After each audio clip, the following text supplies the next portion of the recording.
At midnight, when the whole town was quiet and only streetlights were awake, Ethan walked alone on the empty road. He had just finished his night shift, and the cold air helped him calm his tired mind.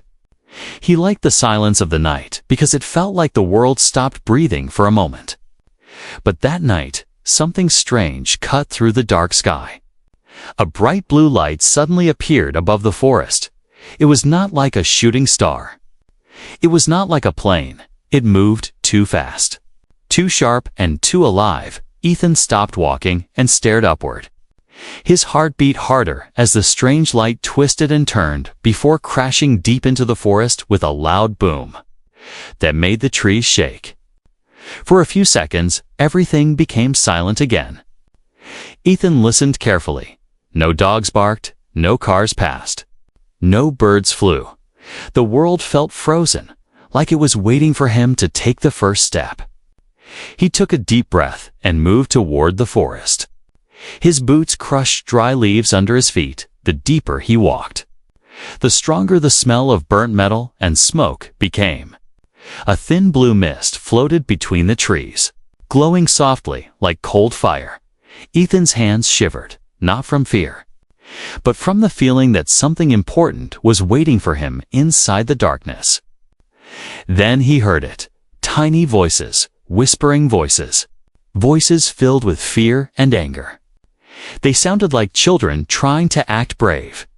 Ethan moved slowly, carefully, pushing aside branches until he saw a small crater on the ground. At the center of the crater was a broken, glowing pod, no bigger than a suitcase. Steam hissed from its cracks. Beside the pod stood 3 tiny figures, each one shorter than Ethan's hand. Their skin glowed faintly. Their eyes were large and bright, and they wore thin silver armor that looked like it was made from light itself. But the most shocking thing was the weapons they were holding. They were small, like toys, but they sparkled with dangerous blue energy. The tiny girls pointed their weapons at Ethan. Their voices shook as they shouted in a language he did not understand. One of them, the smallest, stepped forward. Her voice cracked, but she tried to sound strong as she yelled that they came to conquer Earth. Ethan froze. His mind tried to understand what he was seeing. 3 tiny alien girls wanted to conquer Earth. It sounded impossible, but they were standing right in front of him, trembling but brave. Ethan slowly raised his hands to show he meant no harm. He spoke softly. "I will not hurt you." The tiny girls stopped shouting. Their bright eyes looked up at him. They scanned him from his boots to his face. And then they froze completely. They finally understood something. He was huge, much bigger than they expected.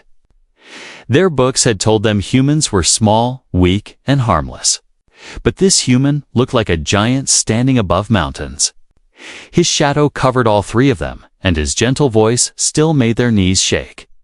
The leader tried to give another order, but she slipped backward on a piece of metal. Ethan quickly bent down and caught her before she fell. His hand was so big that the tiny girl looked like a fragile glass doll resting on his palm. She stared at him with wide eyes filled with shock and confusion. He did not squeeze her. He did not scare her. He only protected her from falling. The other 2 girls looked at each other. Their weapons slowly lowered. Suspense filled the air like heavy fog. They had come to fight. But now they stood speechless before a giant human who showed kindness instead of fear. A cold wind blew through the forest. The tiny girls huddled together. Their armor flickered weakly, and their wings buzzed in fear. Ethan could see they were not strong enough to attack anyone. They were scared, lost, and far from home. He knelt down slowly and placed his hand on the ground so they could step onto it if they wanted. "Come with me," he said softly. "It's not safe here." The girls did not move at first. They looked at the burning pod, then at Ethan's huge, gentle hand. Then, one by one, they stepped forward. That moment changed everything. A midnight crash had brought them to Earth. But kindness was about to change their mission forever. Ethan walked carefully through the forest with the 3 tiny alien girls resting on his open palm. The cold night wind brushed against their small glowing armor, and they held onto his fingers like frightened children holding onto a bridge during a storm. Their little wings trembled, and their eyes kept scanning the dark trees around them. They had been trained for missions, but not for this kind of fear. They spoke in their soft language, whispering fast. Their voices were so tiny that Ethan could barely hear them. He understood they were arguing. They were confused, scared, and unsure about what to do next. Their mission was simple before crashing. They were told to scout Earth, judge if humans were weak, and send a signal for their empire to begin the conquest, but nothing matched their training now. Their books had lied, their leaders had lied. Humans were not small, and this human, Ethan, was huge like a living mountain but gentle like warm light. The leader, Lyra, stood upright on his hand. Though her legs shook, she looked at Ethan with a mix of fear and bravery. She tapped her tiny wrist device, projecting a hologram of their mission. The floating image showed their world, their commander, and their order to conquer Earth. Ethan watched the hologram silently. The girls noticed he did not step back, did not run, did not scream. His steady presence made them more confused. Lyra's voice rose as she explained their duty. But Ethan could hear the tremble hidden under her strong words. "You came to conquer Earth?" he asked gently. Lyra nodded slowly. Her sisters, Myra and Sierra, lowered their heads. Their glowing wings dimmed. They already felt ashamed. It was clear to Ethan that they were only children forced into something too big for them. A sudden sound broke the quiet night, a loud crack of branches snapping. Myra jumped in fear and clung to Ethan's thumb. Sierra hid behind Lyra. Ethan stopped walking and looked around. He could sense movement. Someone or something was not far. The girls froze, their armor glowing brighter from panic. "Enemy," Lyra whispered in fear. "Maybe Earth soldiers." But Ethan shook his head. He knew the forest well. That sound was too sharp, too heavy, too deliberate. It did not belong to any human. The tiny girls huddled together on his palm. Lyra tried to remain strong. "We must prepare," she said. "Earth may attack us first." Ethan slowly cupped his other hand around them like a protective shield. "I won't let anything hurt you," he said softly. His voice vibrated through the air like gentle thunder to them. The girls stared, shocked again. Why would a giant human protect invaders? They had expected violence, not kindness. He continued walking until the forest ended and his small cabin came into view. The warm yellow light in the window looked like a safe island in the middle of the dark world. The girl stared at it with wide, nervous eyes when he stepped inside. The warmth wrapped around them instantly. The tiny aliens relaxed for a moment. Their wings unfolded slightly. Ethan placed them gently on a blanket on his table. They sank into the soft fabric as if it were a huge cloud. They explored cautiously, touching the texture with their tiny hands. Their armor flickered as they talked to each other about how everything in the human house looked giant and strange. A cup looked like a swimming pool. A spoon looked like a shining boat. A pencil looked like a long spear. There was a strange innocence in their reactions. Ethan watched them with a small smile, but he kept serious inside because he knew their situation was dangerous. Lyra activated her wrist device again. This time, the hologram showed a blinking red symbol. "We must send this," she said. "This signal tells our fleet that Earth is weak. It will begin the conquest." Ethan leaned closer. His face appeared giant in front of them. Lyra stepped back in fear, but did not stop speaking. "We must follow orders," she whispered. Myra and Sierra looked at each other, their eyes filled with doubt. Something inside them had changed since meeting Ethan. They had seen his size, his strength, and his calm nature.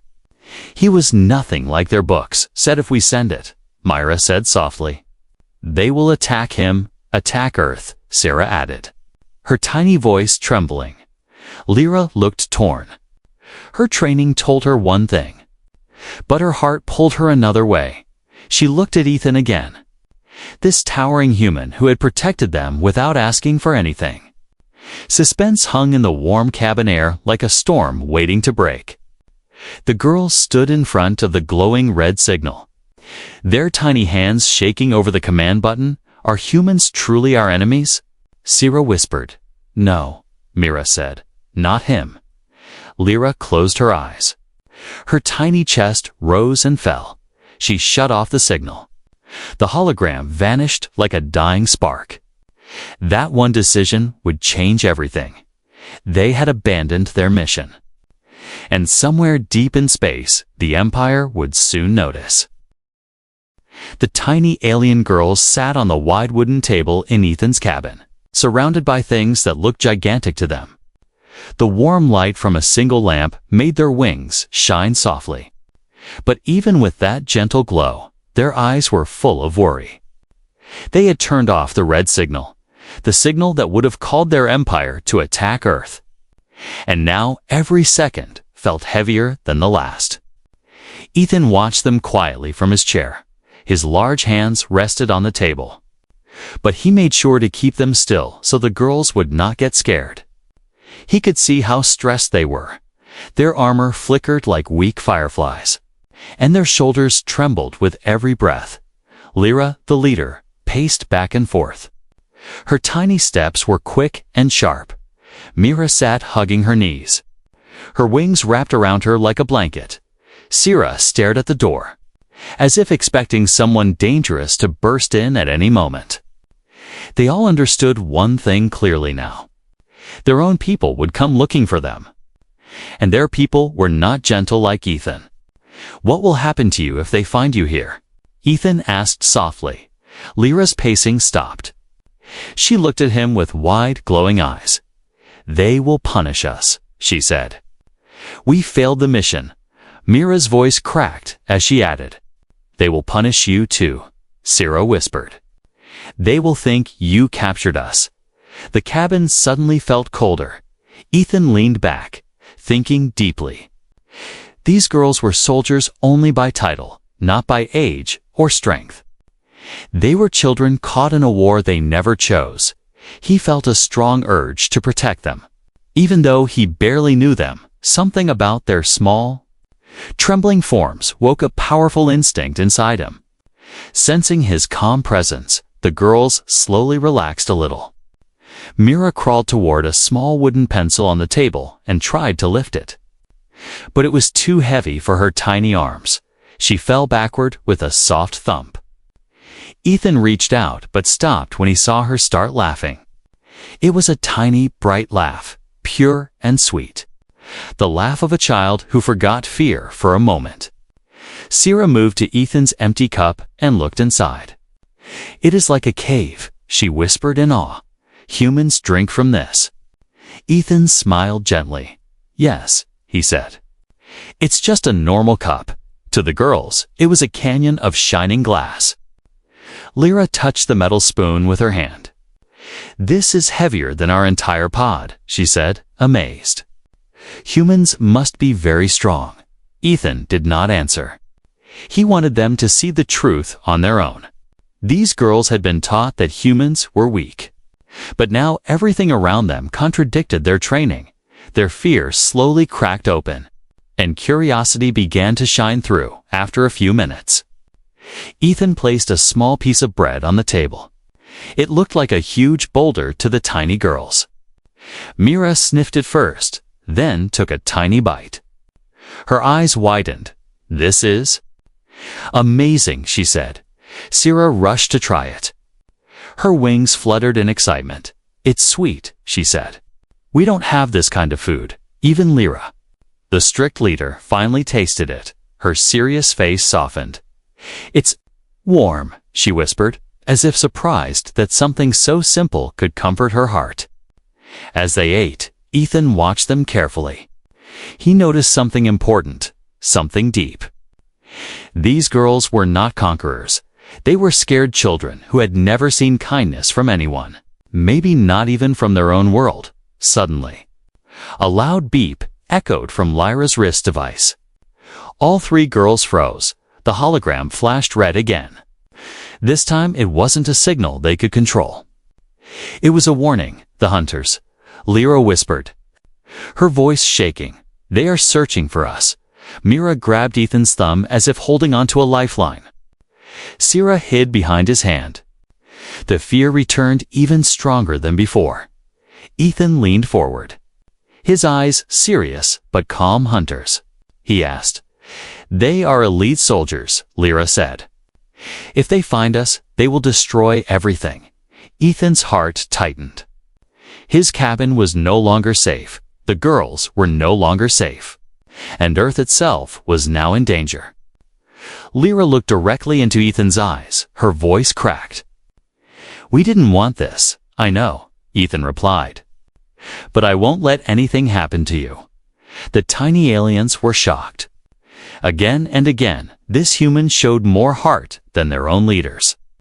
Outside the cabin, the wind grew stronger. The trees shook. And a strange humming sound echoed from the distance. The hunters were getting closer, and the night was about to change forever. The humming outside grew louder, deep and sharp, like a metal blade slicing through the night air. Ethan stood from his chair, his tall body casting a large shadow over the tiny alien girls on the table. The warm cabin that felt safe a moment ago now felt too small, too fragile, too close to danger. Lyra, Mira, and Sierra huddled together, their wings pressed flat against their backs, their glowing armor flickering like weak stars. Lyra tapped her wrist again. A hologram appeared, showing 3 red dots moving fast through the forest. They were close, too close. The hunters are here, Lyra whispered. They are following our crash signal. Ethan looked toward the door. Listening carefully, he could hear heavy clicks in the distance. Not footsteps, something mechanical, something alien. He felt a cold chill slide down his spine. He had never fought anything like this. But he knew one thing for certain. Those girls were depending on him. Sierra tugged on Ethan's thumb, her tiny voice shaking. They won't talk. They will attack us. They will attack you. Ethan crouched near the table. Meeting their frightened eyes, you're safe with me, he said gently. His deep voice vibrated through the room, comforting them like a warm blanket. The humming grew louder. The cabin windows rattled.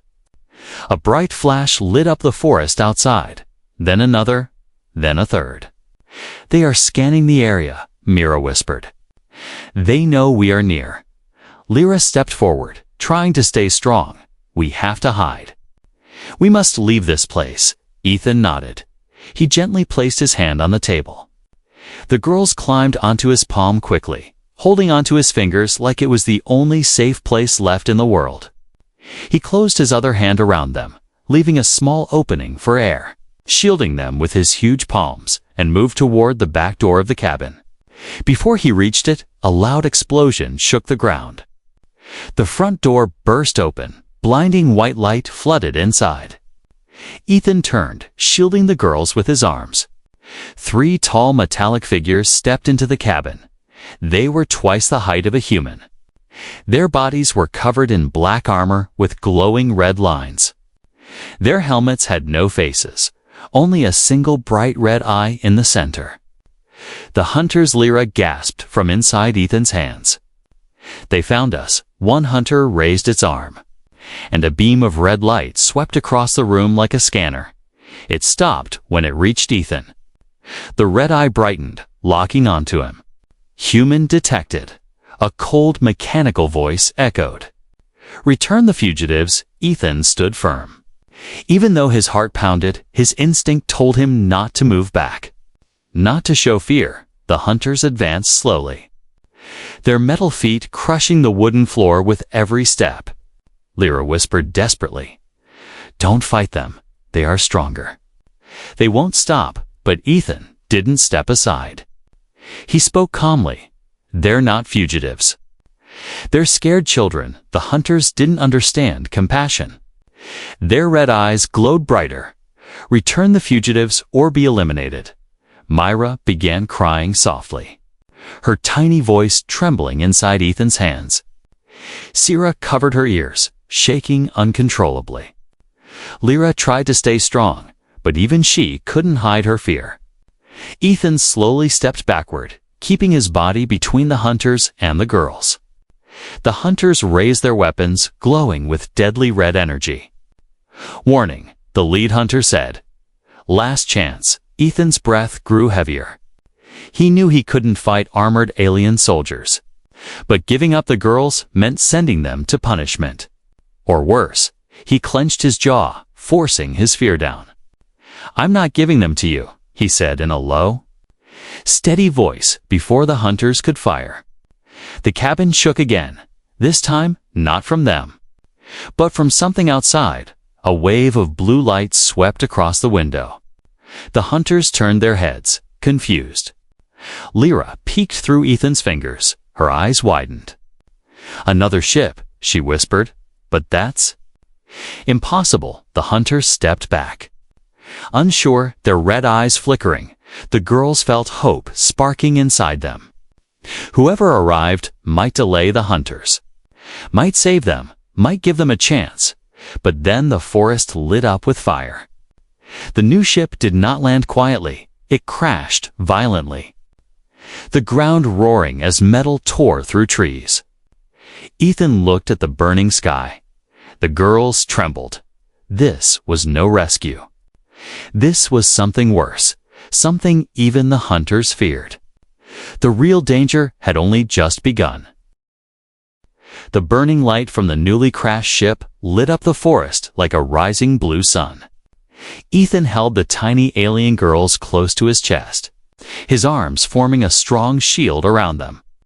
The hunters in the cabin turned toward the window, their metal bodies tense, their red eyes flickering with something Ethan had never seen in machines before. Fear, Lyra peeked through the small opening between Ethan's fingers. Her voice trembled. That ship. It does not belong to our hunters, Myra whispered.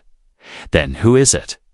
Sierra curled into Ethan's hand, shaking. Something worse. The hunters slowly stepped backward. Their armor hummed loudly as if preparing for battle. Outside, the sound of footsteps echoed through the night. Heavy, slow, and nothing like the hunters' mechanical rhythm. It felt alive, dangerous, ancient. The trees bent as if pushed aside by something powerful. A deep roar rolled across the forest, sending chills through everyone. Ethan's heart tightened.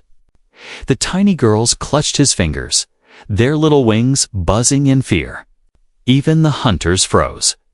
Then the leading hunter spoke. New threat approaching. Its red eye brightened. Unknown classification for the first time. The hunter seemed unsure. Ethan took a slow breath. We need to leave, he whispered to the girls. Lyra nodded quickly.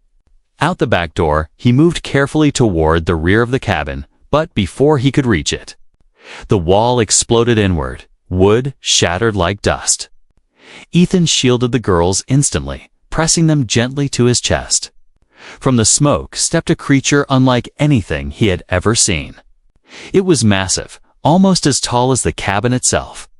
Its body wrapped in dark armor that pulsed like it was breathing. Its eyes glowed silver, cold and hungry. Mira gasped. The collectors, Sarah, cried softly. They take everything. Ethan didn't understand fully. But he knew one thing. This creature was not here to rescue anyone. The hunters opened fire.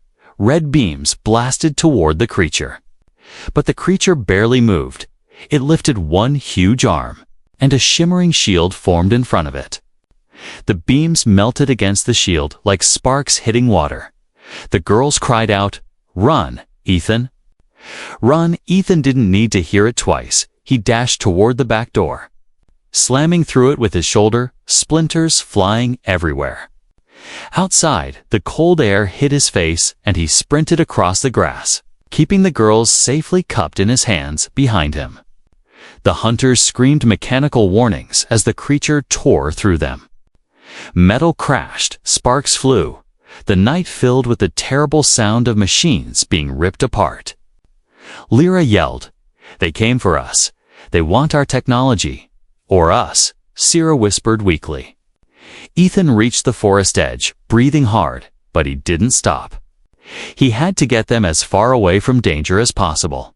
Suddenly, Lyra stood up on his palm, steadying herself despite the shaking ground. "Ethan!" she cried. "Stop!" "What?" he asked. "Still running? We must help you," she said, her voice strong for the first time. "You protected us. Now we must protect you."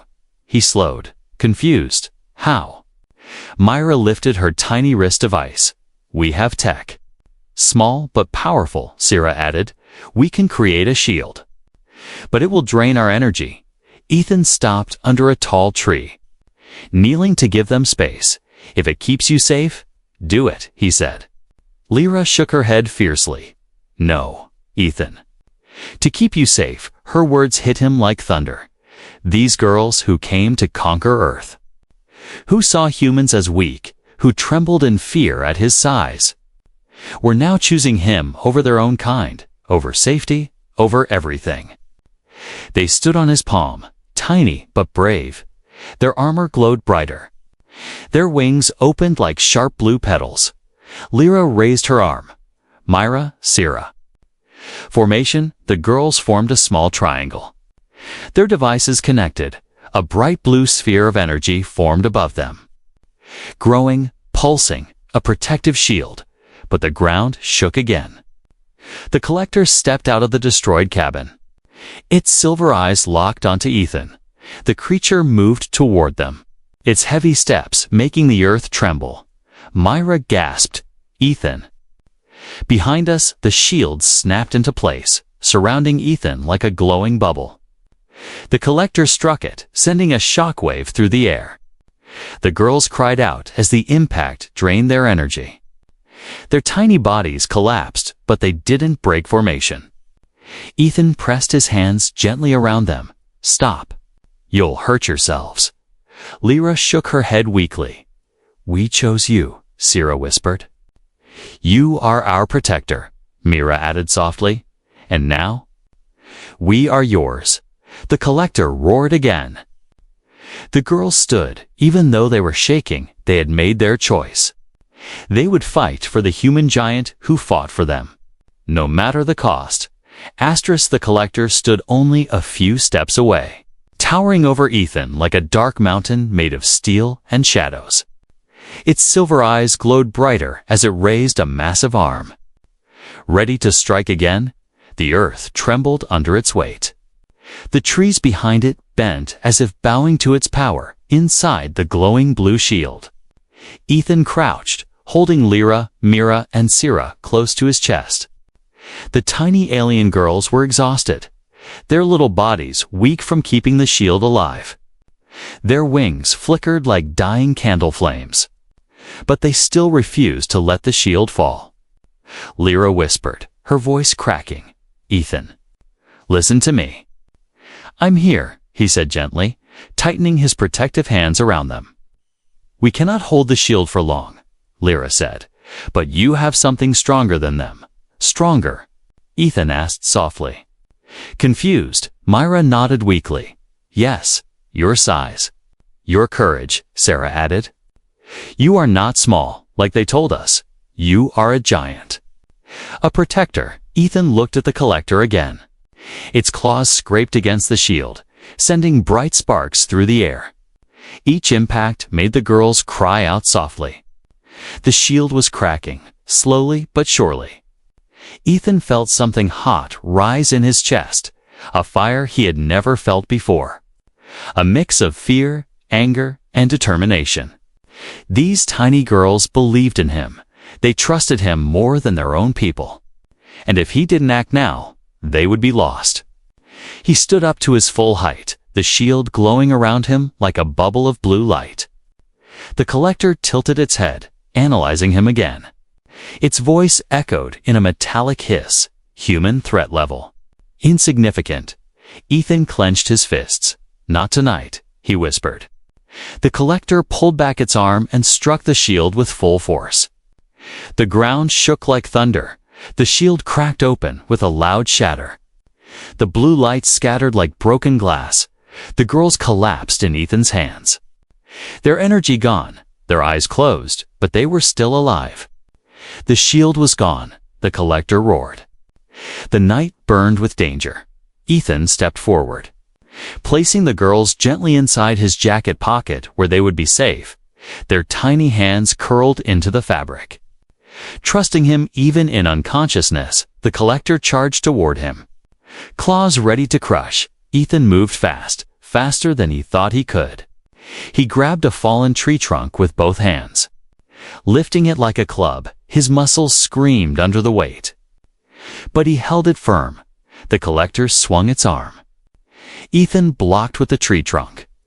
The impact sent shockwaves through his body, but he didn't fall. The collector staggered back a single step. Surprised that a human could resist it, Ethan's breath came out heavy. "I won't let you hurt them," he growled. The collector lunged again. Ethan rolled to the side. Grabbing a large stone from the ground, he slammed it against the creature's leg joint. Sparks exploded. The collector stumbled. Ethan used the moment. He pushed the massive creature with all his strength. His feet dug deep into the soil. The collector slid backward. Ripping marks through the dirt, the forest echoed with the struggle. Man versus machine. Size versus technology. Heart versus cold logic. The collector steadied itself. Its silver eyes narrowed, human strength. Unexpected, it prepared a final attack, a blast of silver energy forming in its chest. The light grew brighter and brighter, aiming straight at Ethan. Inside his jacket, the girl stirred. Lyra opened her eyes weakly. "Ethan." She whispered, "Duck." Now Ethan dropped to the ground instantly. The blast shot over his head and struck a thick boulder behind him. Shattering it into dust, Mira lifted her small wrist device with trembling fingers. "We can help? One more time." Sierra leaned forward, her voice barely audible. "Energy transfer. To you?" Before Ethan could stop them, the girls activated a tiny beam of blue light that wrapped around Ethan's arms and chest. It didn't harm him. Instead, it filled him with strength, courage, and something deeper he couldn't explain. He stood up slowly, feeling power surge through him. The collector hesitated. Sensing the sudden change, Ethan whispered, "This is for them." He grabbed the broken tree trunk once more, ran forward with full force, and struck the collector directly in the glowing chest core. The energy inside overloaded at once. The creature staggered, sparks bursting from its armor. Its silver eyes flickered violently. Ethan hit again and again, fueled by the strength the tiny girls gave him. The third strike cracked the core completely. A deafening roar ripped through the night. The collector fell to its knees, then collapsed, shaking the ground. Its silver light fading into darkness. Ethan stood, breathing heavily, his hands shaking. He opened his jacket pocket gently. The three tiny alien girls looked up at him with tired but proud eyes. Lyra whispered, "We knew you could do it," Mira added. "Our giant protector," Sierra smiled softly. "Humans are amazing." The danger had passed, but the night wasn't over, because the Empire would come. And now, they knew the girls had chosen a human, and Earth would never be the same again. The forest was silent again, but it was not a peaceful silence. It was the kind that came after a storm. After a battle, after something powerful had ended. The fallen collector lay broken on the ground. Sparks quietly fading from its shattered armor. Ethan stood above it, breathing hard. His body tired but steady inside his jacket pocket. The three tiny alien girls slowly pushed the fabric aside and peeked out. Their eyes glowed softly in the moonlight. all three bruised. Exhausted but alive, Lyra whispered. It's really over. Mira added. You defeated a collector. Sierra smiled weakly. Humans are not weak at all. Ethan knelt down, gently helping them onto his open palm. The girls sat together, leaning on each other for support. Their wings fluttered quietly as they looked around the destroyed forest. But then Lyra's wrist device blinked with a sharp red flash.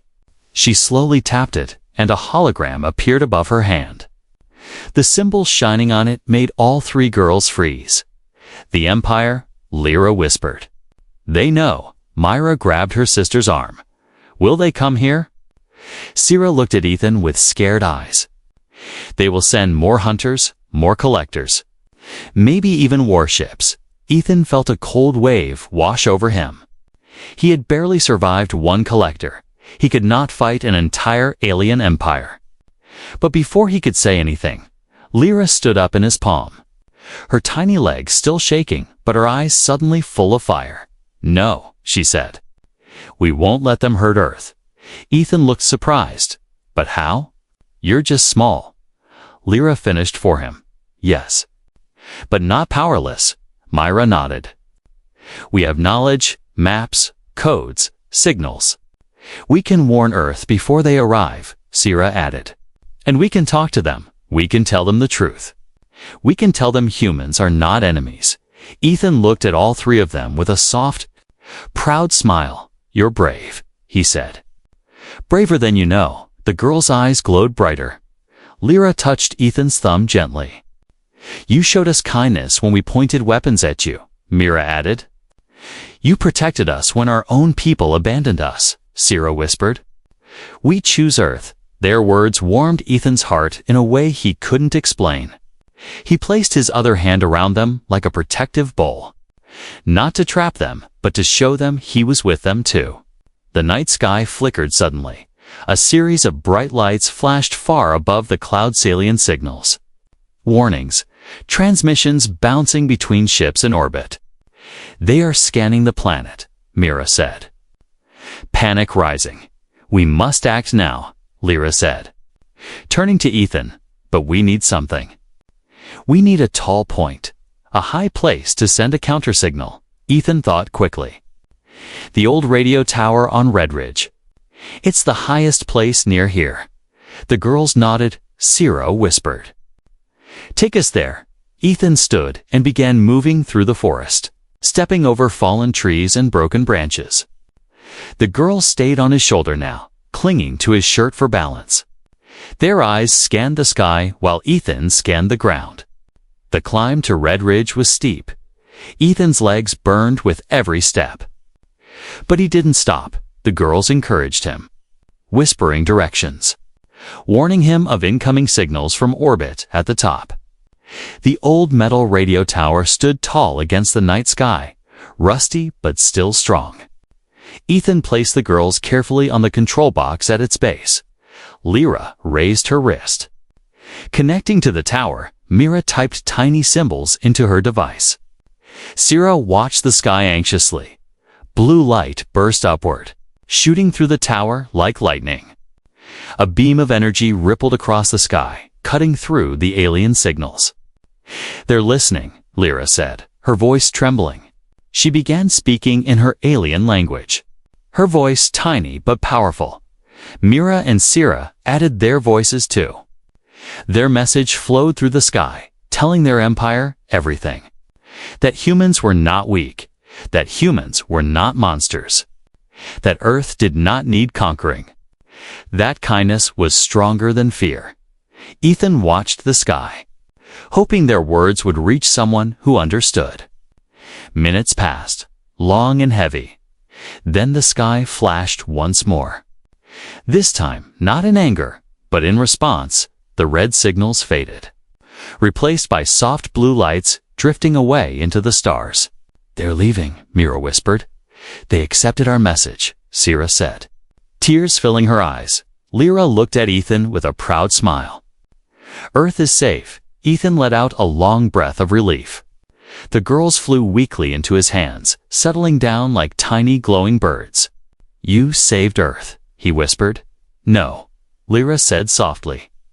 We saved it together. The first light of dawn broke over the ridge, painting the world in gold.